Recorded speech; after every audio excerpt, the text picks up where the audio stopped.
here by this phrase from Immanuel Kant, the philosopher. Two things fill me with constantly increasing admiration and awe. The longer and more earnestly I reflect on them, the starry heavens without and the moral law within. My goodness, that's just where I was. But I had to figure out then, okay, if there is the possibility of this kind of God and a God who cares about humans, what is that God really like? And now it was time to go back to the world's religions and try to figure out what they tell us about that. And as I read through them, now somewhat better prepared, I could see there were great similarities between the great monotheistic religions, and they actually resonated quite well with each other about many of the principles, and I found that quite gratifying and was a bit surprised because I had assumed that they were radically different. But there were differences.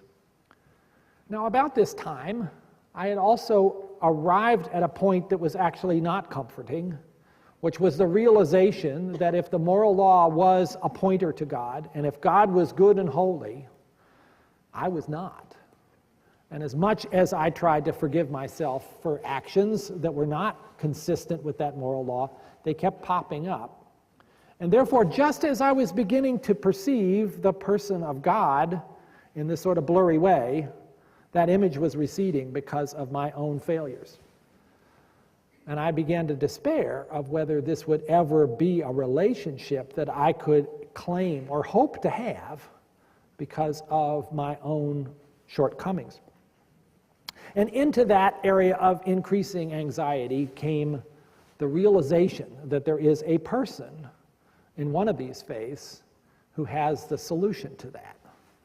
And that's the person of Jesus Christ, who not only claimed to know God, but to be God, and who in this amazing and incomprehensible at first, but ultimately incredibly sensible, uplifting, sacrificial act, died on the cross and then rose from the dead to provide this bridge between my imperfections and God's holiness in a way that made more sense than I ever dreamed it could. I had heard those phrases about Christ died for your sins, and I thought that was so much gibberish, and suddenly it wasn't gibberish at all.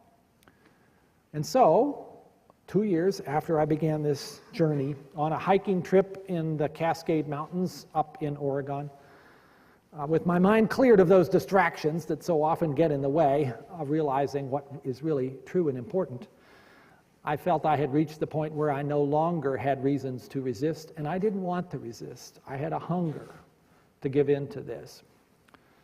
And so that day, I became a Christian. That was 31 years ago. And I was scared.